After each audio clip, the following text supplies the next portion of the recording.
Is mis Kevin Byrne agus táimim ard consul ag ard consulate na Héireann in Chicago. Táim anmhuíocht do Celtic Junction agus éanaach facha as an deis bheith ag caintliv I ris seach na Gaeilge. I'm Kevin Byrne, Consul General at the Irish Consulate in Chicago. I'm grateful to the organisers to have the opportunity to speak to you at the opening of this Anamchairde event as part of Seachtain na Gaeilge. The linguistic and cultural friendship between Ireland and the peoples of the First Nations of America and Canada runs deep. Ní léon hampla níos fearr an cairde sin ná an Choctaw gift. Fiú tar éis 175 bliain is nasc iontach é an bhronta na seo. There can be no better example of that friendship than the Choctaw gift, which even now, almost 175 years later, speaks of the shared humanity between our peoples. Is as ard bhacha iad mo chlán féin, agus mar sin tá anóthas orm an chomhfortíocht seo idir éanaach bhacha agus Celtic Junction eáil. Táim cinnte leis na ceannairí cóil, dása agus idios atá ag teach le chéile an seo go bhfuil rudaí iontach ag teacht. With my own family roots in Armagh, I'm really excited to see the partnership between Éanaach Bhaca, the traditional arts programme, and Celtic Junction here in the Midwest. With such leaders in Irish music, dance and scholarship coming together, I know that there are great things ahead. Tásúlagam go bhain sibh sult as an imeacht seo. I really hope you enjoy this event. I know that I will, for there's a real richness, depth and power to hearing the stories of our connections and kindred spirits in the languages that have shaped our embrace of the world. Gur míle maith go léir.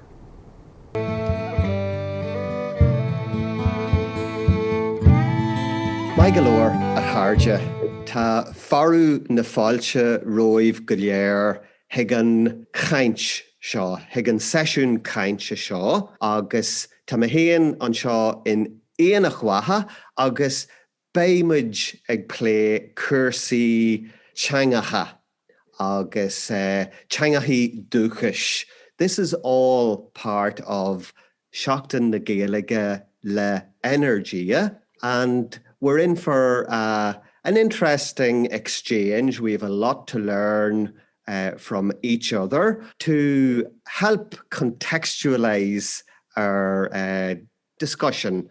I want to tell you of one aspect of our shared history and a special affinity that the people of Ireland have for over 170 years with Native Americans. So in 1847, when the Great Hunger on Gortamore was at its height, the people of the Choctaw Nation, some of them at least, gathered together and decided to make a contribution to help the people with their unbearable plight across the Atlantic in a small island that they probably knew little about, Ireland. And what is most significant about that act of humanity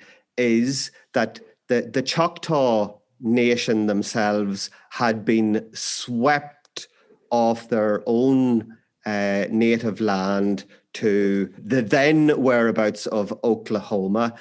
And that had just happened 16 years before they made this very generous donation. That would be about $5,000 in today's money. But the people of Ireland have never forgotten that huge gesture at our greatest time of need. And we have many, many similarities in terms of land, in terms of colonization, dispossession, linguistically. And I suppose the reason why we're gathered here is that we have those similarities. And we have differences, but we have similarities with many of the native peoples of America and Canada. This is going to be a co-production with our sister centre in St. Paul, Minnesota. And with that, I'm going to hand over to the very capable Lily O'Donnell, who's in Winnipeg, who's going to be our moderator for this discussion. Lily. So my name's Lily O'Donnell. I'm an Irish-American person living in Winnipeg, Manitoba right now. I grew up in between St. Paul, Minnesota and Dublin, Ireland. So I grew up kind of trying to stumble my way through Gaeilge classes in school, really dreading it, to be quite blunt. And then so I didn't pick up that much. All I really know is how to say, can I go to the bathroom? Because you had to know that to go to the bathroom. So Cadagum, Gulti on Letras. That's my Gaelic really for you. Yeah, so somehow by some weird luck of chance, I ended up going to the University of Winnipeg from St. Paul. When I got to the University of Winnipeg, I started taking all these really amazing Indigenous studies courses and really having so much of my life feel expanded, and so much of my understanding of who I am and who my ancestral connections are be so enriched and deepened by learning about how my professors and my students looked at their connection to their ancestors. And I felt like I was really growing, and that connection between the spiritual and the political was finally coming together within myself. And I guess like through my own expansion, this conversation was even able to happen through me learning about Ojibwe history, Anishinaabe history, Canadian history. I would always kind of say my 2 cents about what I knew about my Irish culture and my Irish background. And I'm feeling very happy. And I think that a sign of a good life is the people you have in it. And I think I'm living a very, very good life, that I have connections to such intelligent, passionate folks. So thank you for letting me be part of this discussion. And I'm kind of just going to go into a circle of what I see. And please explain who you are, where you come from, and where you live. So Jerry, I'm going to start with you. My name bonjour. My call my Negoni. My call the Tote. Ojibwe Anishinaabe now. Sagatong Donji. Chicken ma Bejan Ongo. Chicago Anishinaabe. Ojibwe Mwen. Irish Mwen. Again, the chicken, they get you there now, Patrick O'Donnell. She go dancing, Lily. She go, me, we teach you also Gum King, yeah. Raymond. I introduced myself. My Ojibwe name is Bear Chief. I'm Bear Clan. I'm an Ojibwe speaking human being, and I'm from where the river widens. And I said miigwech for Patrick and his daughter Lily for actually making this possible for the invitation. And to Raymond, Agom King, all the ways across the big water. So it's I think it's a special time. We're talking about, we're going to be talking about language revitalization. Language survival. So I'm happy to be here because I think it's quite important. Patrick, do you want to go next? It's Misha Patrick O'Donnell. It's Misha Stiora Hor Idakis on Onid Cultural in St. Paul, Minnesota. Hello, everybody. I am Patrick O'Donnell. I'm a director of education with the Celtic Junction Arts Centre. We are delighted always to be the sister center with Anamchairde in Armagh. I'm delighted to be part of this panel. I grew up in Dublin, so the Irish word Dublin, the place name, translates from the Irish Dublin, meaning black pool. And I live now in Minnesota, which is a Dakota Sioux name, meaning cloudy water. So I moved from the black pool, Dublin, to the land of the cloudy water in Minnesota. And in that same sense of the memory of the spiritual and political being held in the landscape and in the place names, I welcome you to today's panel, moderated by my daughter, Lily. Thanks. Megan, do you want to go next? Buju, Migaze, Tibike, Gizizikwe, and Dishnakas, Mikanak, Indodem, Erkstel, and Duji. My name is the Eagle Moon Woman, and I'm from Turtle Clan. I grew up in Erksdale. Today I'm in Winnipeg. I'm Métis Anishinaabe, as well as Swedish and Scottish on my dad's side and Polish on my mom's side. I really appreciate being here. Thank you, Megan. Darren, you want to go next? Bonjour, ni doe magni dok. Songi ga boe makwan ndego. Magazine do them say ging tunji makwan ko email shnabe Ojibwe ndao. Ni mama onji we te say ging Beverly Christian so Ni mama onigi guk hunjiwak saiging viola shago George Kushanish Nakazwat. Inawa and Baba Ban Honji Wete Kish winning Reginald Blapper Kish Nakazo.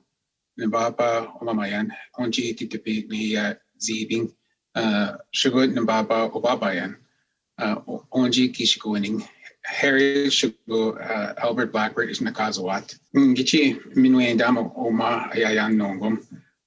So I just to translate a little bit of that long introduction that I just gave of myself. I am known as the bear that stands strong, and I'm from the Eagle clan, and I'm originally from Seachtain. I also said who my parents are.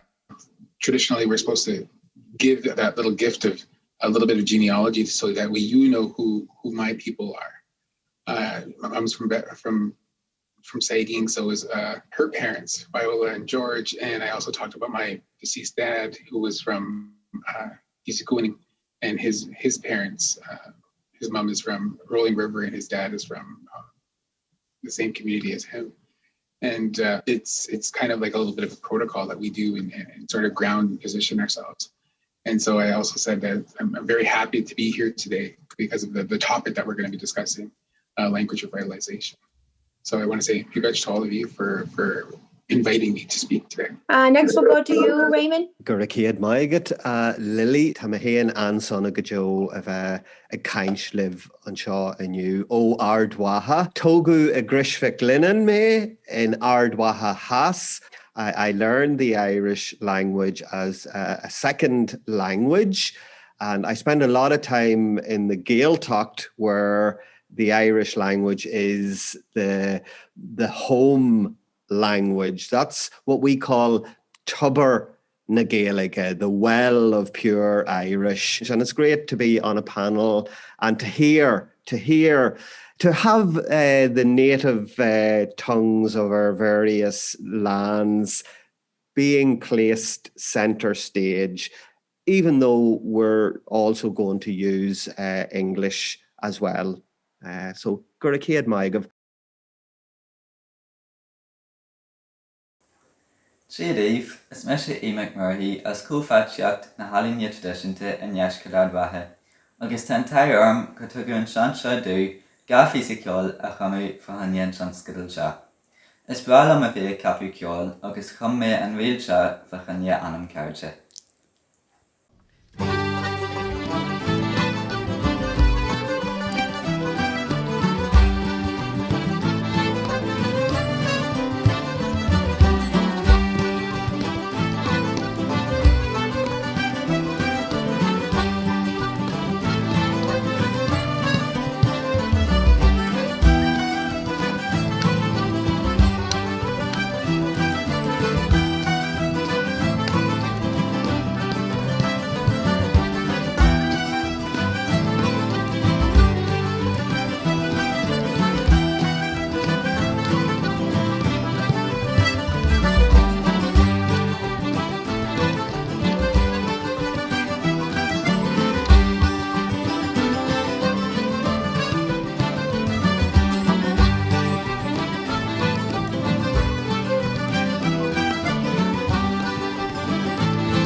The Choctaw-Irish connection is meaningful to so many, including myself. My name is Ciara O'Donnell, and I am the current Choctaw Ireland program recipient. The clips you are currently viewing are from my chief's time in Ireland, specifically Cork, Middleton, and Dublin. I am so happy to share with you all the story that has been a point of pride for me since I was a child. My mother raised me with the knowledge that I am both Choctaw and Irish. She also taught me of the Choctaw gift to the Irish. It is something I've always enjoyed sharing, and I'm happy to share with you all today. This gift was an act that brought our ancestors together to help out of kindness and compassion. This was a gift of $170, which would be $5,000 today, to a famine-ravished Ireland in 1847. This was shortly after my tribe had arrived in Oklahoma, having walked the Trail of Tears. Our people's stories are very similar, both having suffered, having been oppressed, and working to reestablish their cultures and strengthen their people. The gift has always been remembered, and Ireland has continued to show their gratitude. One way it has been commemorated is the KindredSpirits statue in Middleton. This was specifically chosen as Middleton was the location in which the gift was received from my tribe. The statue is a circle of 9 steel feathers representing a bull. It is a beautiful monument to commemorate our kindred spirits. I would now like to share with you all a few short videos from my tribe to share our culture, and I hope you can experience the similarities between our people. Thank you. In the Choctaw culture, dances tell stories of the circle of life, like the playful spirit of a child, the courtship tradition, and two uniting as one, to defending one's family, tribe, and community. Choctaw dance, celebrating faith, family, and culture.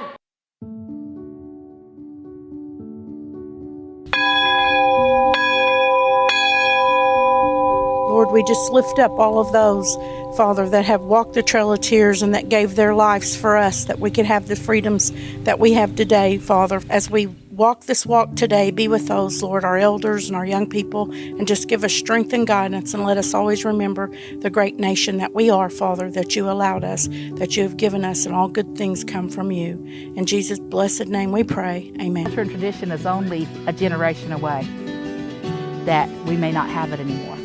Just one generation can change a whole entire community, a whole entire tribe, by something that one generation does or does not do. The history of Choctaw stickball goes way back, long time ago, back in the ancient times. Villages, other tribes, other clans from all over would gather together for one of those huge games. Sometimes there were hundreds of ball players out there playing on the field. Without our traditionals, we won't be where we're at. There's some things that some of them want to change, and they go about changing that. Sometimes there are things that is more important not to change, and it lets you know where you stand, because it tells who you are and where you come from.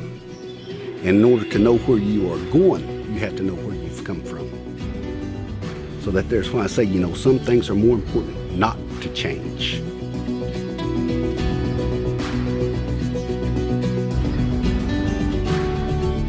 These girls are more than just a face and a wave and a smile. We have bright minds. We are the future of not just Choctaw Nation, not just Chickasaw Nation, not just all these other nations that have pageants. We are the future of this country, of these people, and we have to be seen as more than just a face. We have to engage in conversation because we have ideas and we have a future.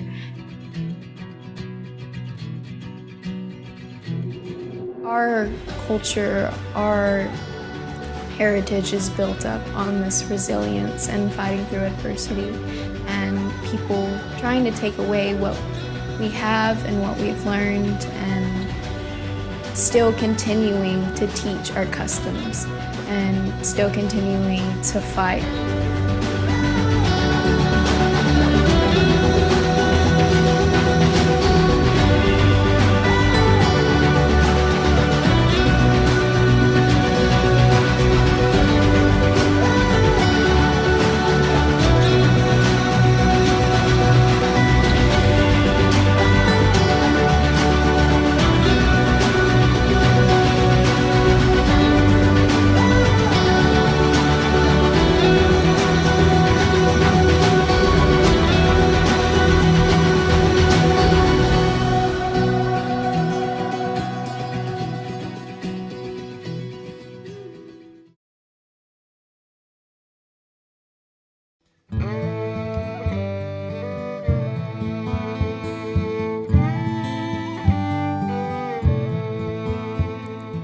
Heard it was Irish soldiers driving Choctaw from their land, who spoke of the Irish hunger Choctaw saw to understand.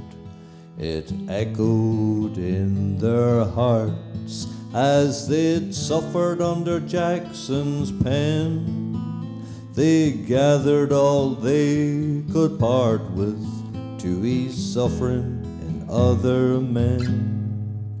To the sound of ancient wood pipes, to the rhythm of the drum, a pulse was sent through the universe. We were meant to beat as one. 4,000 miles is a long way to people you don't even know, to show the kind of charity Choctaw were never shown. Betrayed by broken promises, their compassion still survived. They blazed a trail for humanity, giving all to keep some alive. To the sound of ancient wood pipes, to the rhythm of the drum, a pulse was sent through the universe. We were meant to beat as one.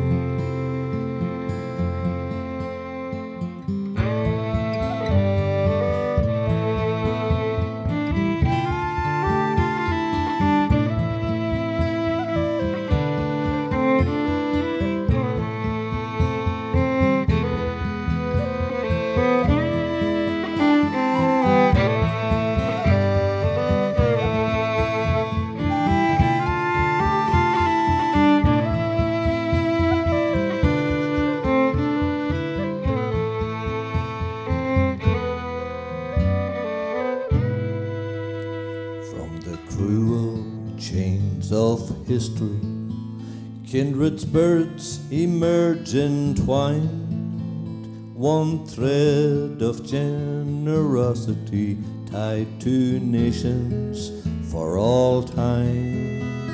For no more lands of hunger, no more trails of tears. We give or we can plunder.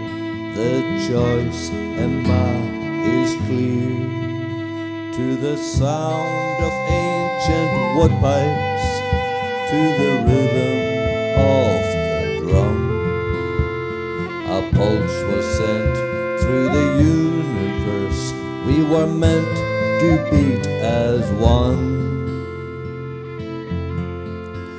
We were meant to beat as one.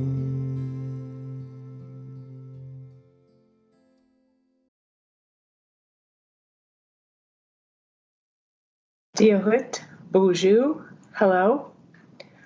Margaret Noden is an dom. Margaret Nuden, Nindigenakas. My name is Margaret Noden. Os Minnesota me, Tame Imo Hone, Milwaukee. Is Anishinaabe, agus éarnach me. Minnesota nin Donjaba, nin da Minawaki nongum, api Kinomagea, Anishinaabe gai éarnach kundau. So I am giving you this recording as a greeting from Milwaukee, where I work. I am Anishinaabe and Irish, and it is in the spirit of connecting those two backgrounds that I want to share with you a poem that I wrote in Anishinaabe to compare the stories of Cuchulainn and Winnebuju. Both are cultural heroes that I think are well known throughout the world, but they often are not compared, and they have things in common that I've thought would be useful to share with folks. So I have a poem. I'll read it to you, and you can enjoy hearing Anishinaabe. I do not speak fluent Irish at all. I can work toward that in the future. It's a pleasure to be a part of this gathering, and it's been inspiring to learn even more about Irish language as part of the journey of doing this work. But for today, I'll be reading you this poem about the birth of Cuchulainn and Winnebuju, first in Ojibwe, and then I'll give you the Ojibwe translation. Mewenja a piasanik adazuke waban. Ondadas in iban Cuchulainn minua Winnebujon. Minongum geabe mikwenimongidwa.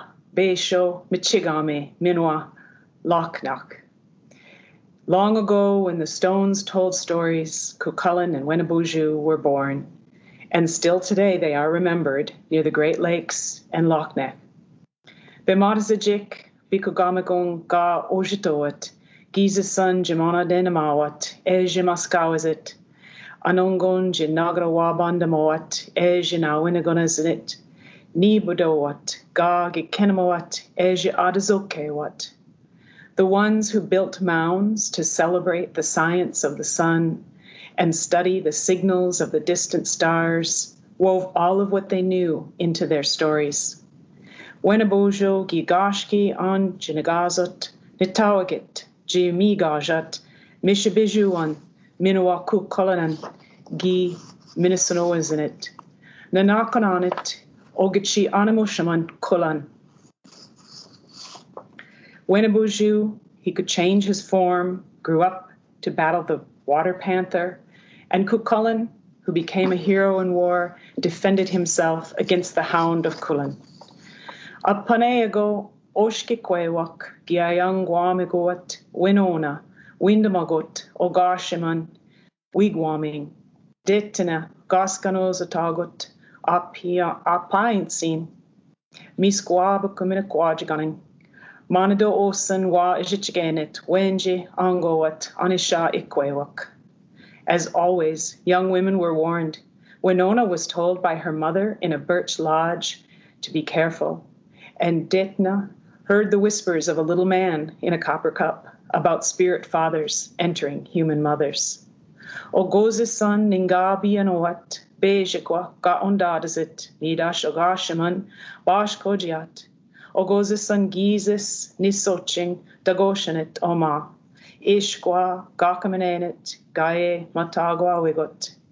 The son of the west wind was born once as his mother burst open. The son of the sun arrived 3 times after dying of illness and being crushed. Guizanson ga gekno amage waban gayabi gabe ayaying. Bebekan nojamoran gaye nojawewanan. Nasap, ni ganit tamawiyangidwa, ejbimadaziang, midash, jabosh kamang, gagige, minawanagoza. Boys raised to become teachers across time, different prayers and different pray.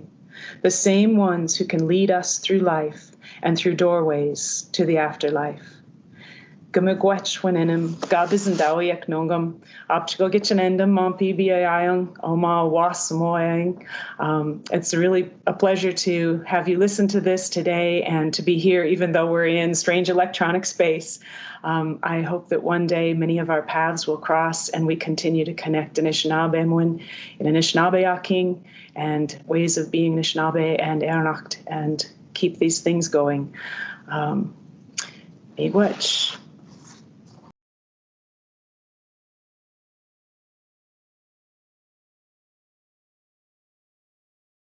Seo óran is scríú Finbar McGee dar banam Emma a cílíonn tuairt faoi na teachtá a thug Jonathan ag muitir na hÉireann le linn an gcórta mhór a chur réamán ó chiaran Gaeilge.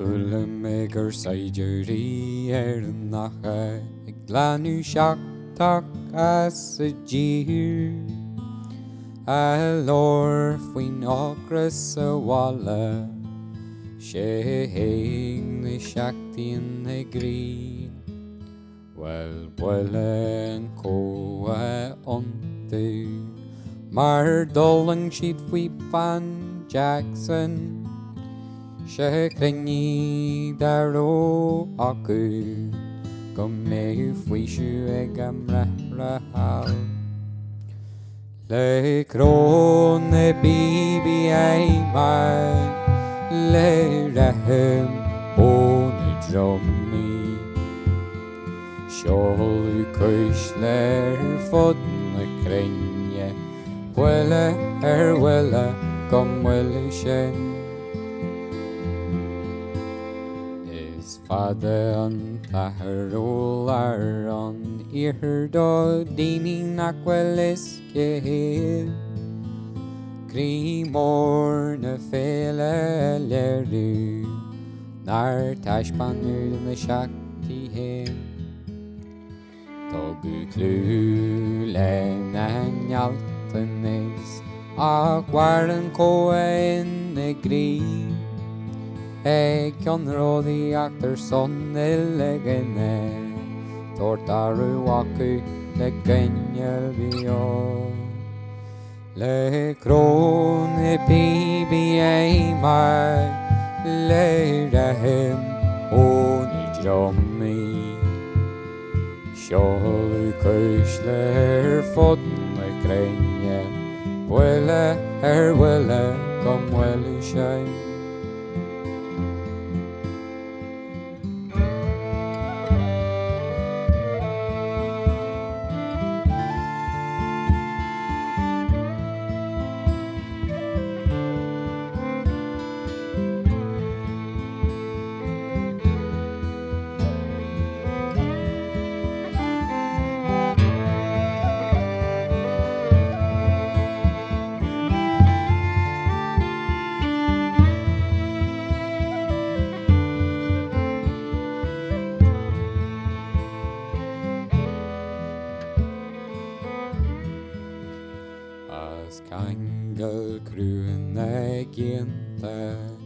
As naimú am cardin nua Sna a cruhí car hanis a cangal ar na sin go jo Goro jeru le tír hí an garta Jer le connar rín an jór Is féidir linn hór nó slad a dhéanú Ime an réte roin Le crón na BBA mar Le rahim ó na dromí Seolú cúis leir fod na crinne bhuile bhuile gom bhuile sin bhuile bhuile gom bhuile sin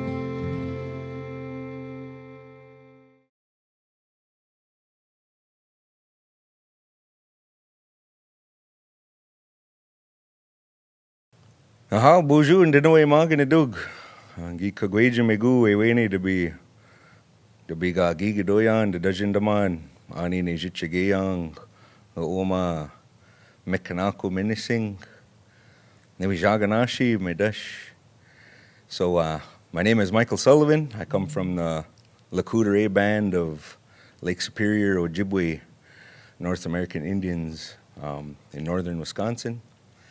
And I'm the resident linguist for the Wadukadading Ojibwe Language Immersion School, which is a K-8 Ojibwe immersion school where we educate our children in the Ojibwe language.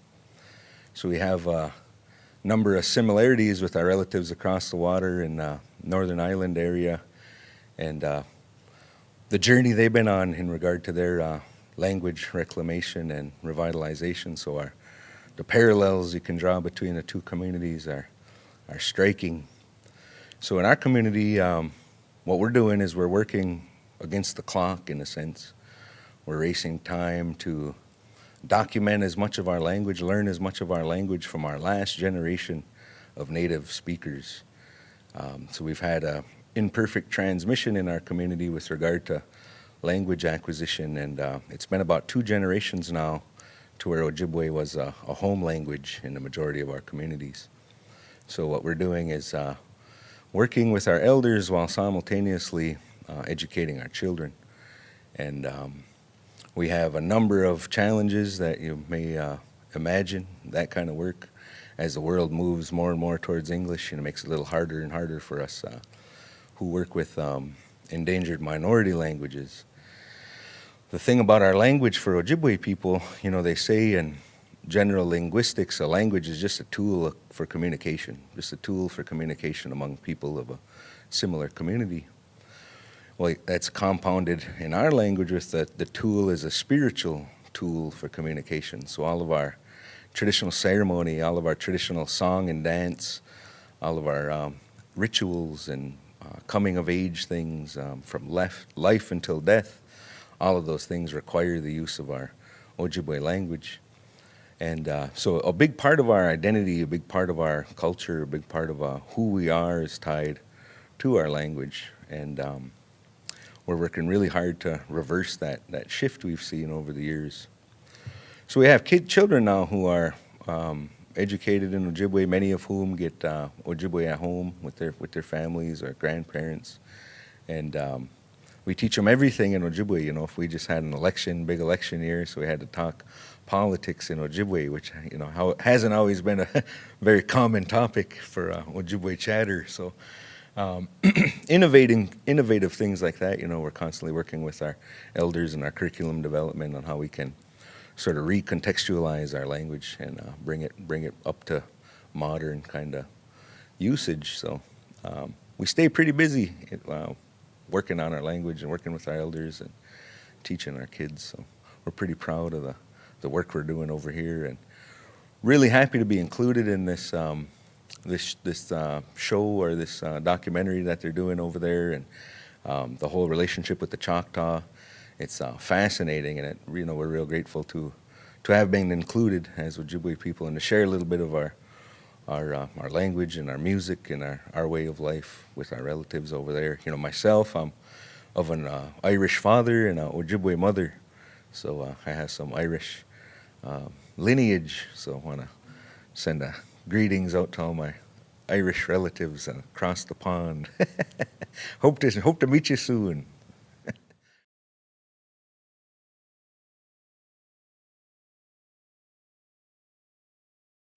Da hai spráil an taine tá aramsa, agus tá me a gáil áran I cheáil inis seo sean áran Gaeilge an rútag an Gaeilge. Agus tá me sa teamra mhóran seo ag an ggóil chealteach in St. Paul agus seo é. An táran seo tá me gáil a cheáil inis an rútag an Gaeilge, seo sean áran sa Gaeilge. Agus gáil bhain tá sínta simplí nílannach a bhéirsa, ach tá fun ionta casta ionta jazz leis. Curann an duine san óran seo ceist an rútag an Gaeilge nó ag an Gaeilge, agus an wacatú marún, an wacatú an spéirvan seo. Agus an sin tuigeann an freigra arás tháinig méid an spéirvan agus tá sí go maith.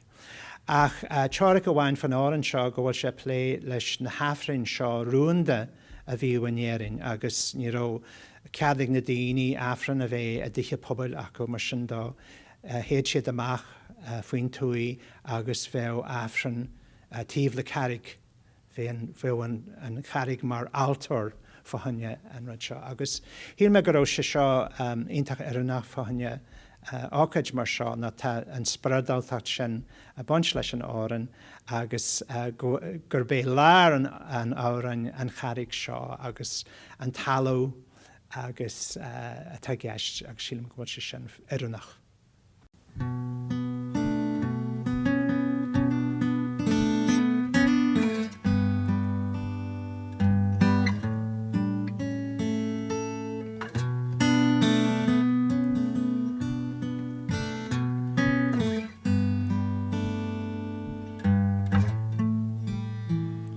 An rotú ag an garig ná an wacatú hen mágra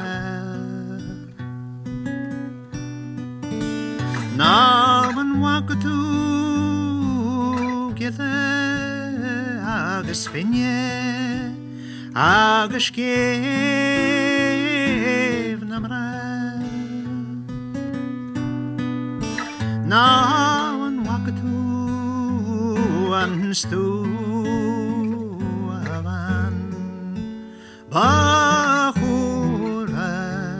spavel se bla ná an wacatú má Valentine ná an bhfuil si dá chuí mar a tham.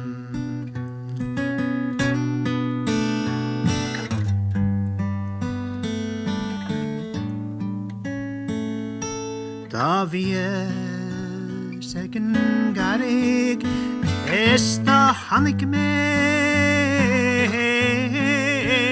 dágra is tá hanig mé gile agus finne agus géh na mé is the hanig me an stú a bhain bachúra spavel se bla is the hanig me dá Valentine agus níl si dá clí mar a tair.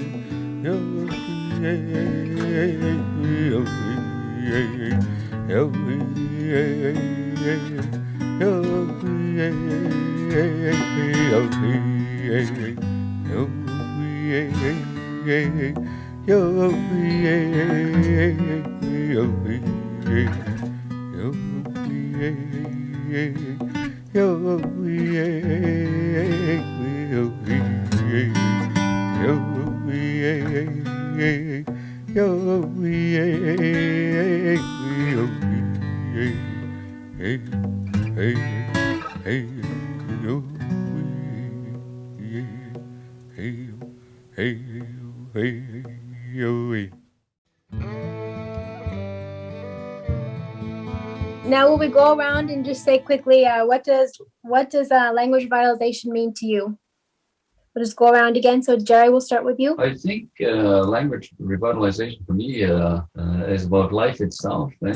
I think for a lot of our people, we have that, there's a cultural disconnection, there's a spiritual disconnection, and I see language and land as being part and parcel of the same thing. So when we talk about language revitalization, that tells me that there's a spiritual, a land disconnect with the land. The Kiminam, we're not communicating with the land, who holds all this knowing and the memories of our families and our people. So I think that spatial exile, I think, creates these problems for me.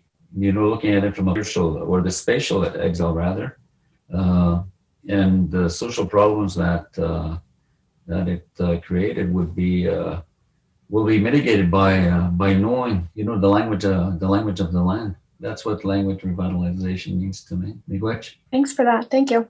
Next we'll go to you, Patrick. Tirgan Changa, Tirgan Anam, the country without its tongue or its language is without its soul. So that would overlap with what Jerry is saying, that language is part of a kind of a spiritual connection to the land and to life itself.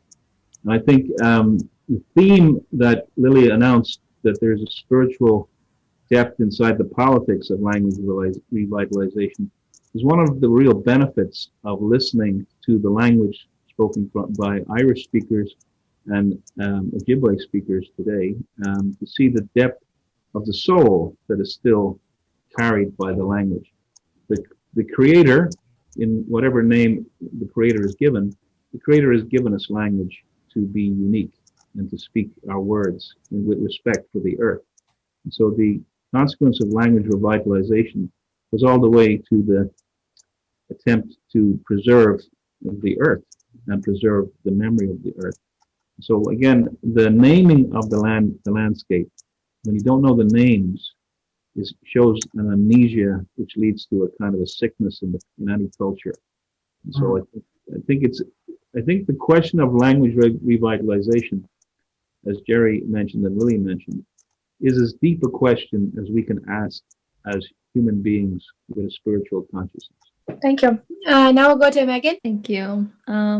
So for me, when I think of language revitalization, the big thing that comes up is emotions and how it feels to speak the language, to know the language, but especially how the relationships feel around us and the relationship with ourselves. And so where that goes to for me is teachings that have been shared with me about identity for Anishinaabe ways of knowing. And so what I know is that there's 4 main pieces, one of them being language and how we speak it. And, it also includes our clan, our name, and our purpose, which always relates to how we help people. If we're speaking a language that doesn't value all relationships and all life around us, it really changes our worldview and it changes the way that we interact, not only viewing others, but ourselves. And so also with that identity, a really, really big thing is our strengths and weaknesses and just knowing who we are and how to go around in life and what resonates with us as individuals and as groups, and especially remembering that others' strengths aren't our weaknesses. And that creates that kindness, or it allows that kindness to live, right? That kindness is there. It's just if we decide to use it or not. And so that's what I think of. And then it stems into so many things and so many beautiful things. So I've just started learning the language regularly, like I go to a class, and I'm very thankful for it. And, the feelings that come with it, there's no way to explain it. So I'm very thankful that I'm walking the road that I am and that I get to learn. So miigwech. Thank you. We'll go to Darren next. Thank you. So what language revitalization to me, what it sparks is an understanding of who I am. And a way Patrick sort of touched on it earlier, is that there's an Ojibwe phrase that we use and that I was taught by many language speakers, is Manitu Kiminiku is Yang Anishinaabe Moen, that the Creator gave us this gift.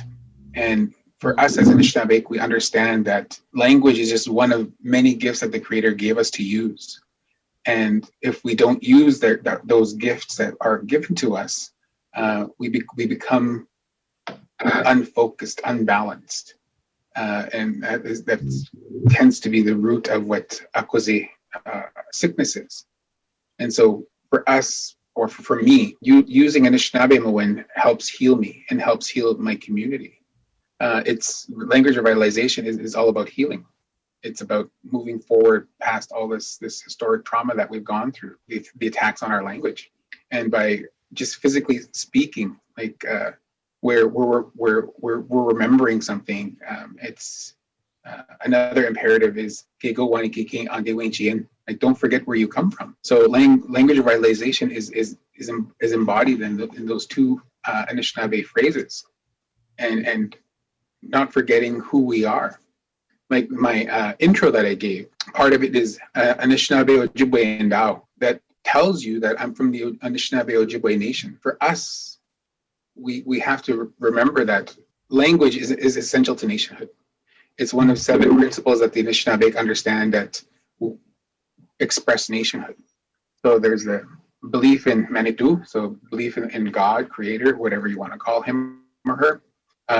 Our relationship to Aki, so our relationship to land. The people that we have, the Anishinaabe Ojibwe, Anishinaabe Moen, of course, our language. The teachings that we've been given on how to live. Gagibi Ijese Maguin, our history from the Big Bang to now. And Ishkewanan, our ways of doing. When we talk about language revitalization, it's healing that understanding and then coming to this place where we remember that we are nations too, and that we have a special gift to use. And I always remember that the elders that I from my home community, Mark Thompson is one. He's passed on, and he would always speak to me and say, "Abachtuyan, get in way." Always use the language he would tell me, and that's the only way we're going to move forward. So revitalize. That's for me. That's what revitalization is. It's a process of moving forward. It's a process of healing. It's a process of remembering who we are and our place in the world, in the universe here. Raymond, you want to finish us off? For me, in the Irish context, language revitalization is not a lifestyle choice.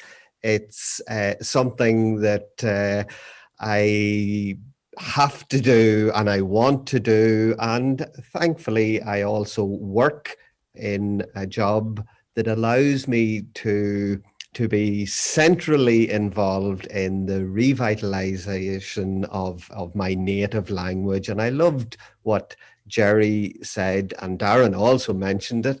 And indeed, Patrick mentioned it too, this connection to the land.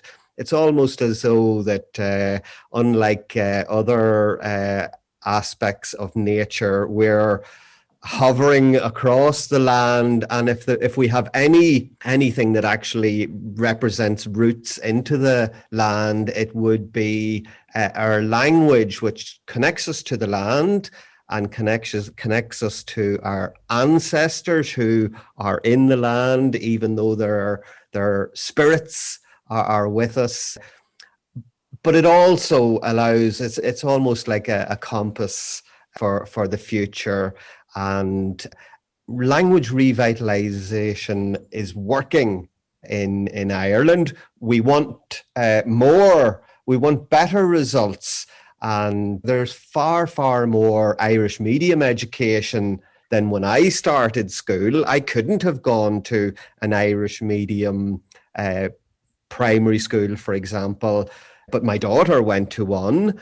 And there are now 40 Irish medium schools in the small corner of Ireland, what we call the north of Ireland here, the Republic of Ireland, where the Irish language is the first language and enjoys full support of the state.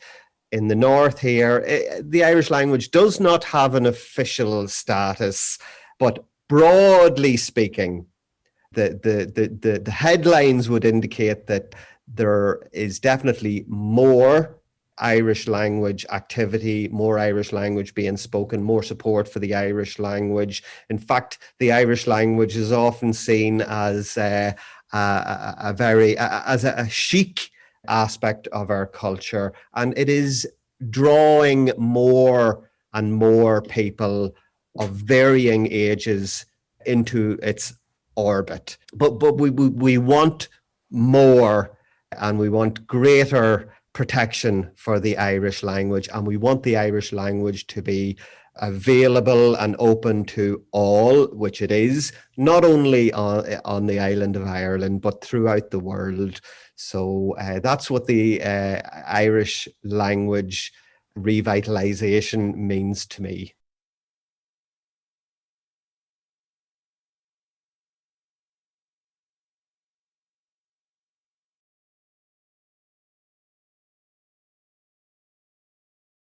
Sulla chumbe an písa seo bhí mé géisteacht le ceol dúthasach Americanach agus is é sin an ceol is bragan fan seo.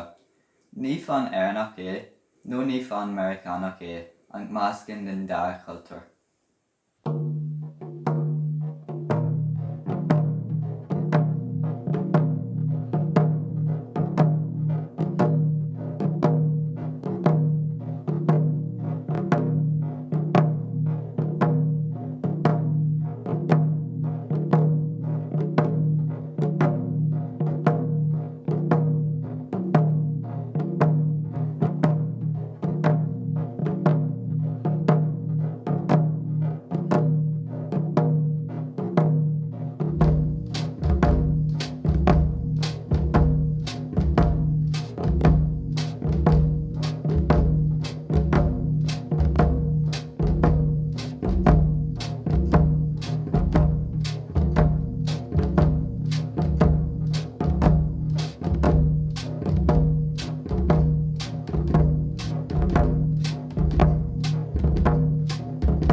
Tito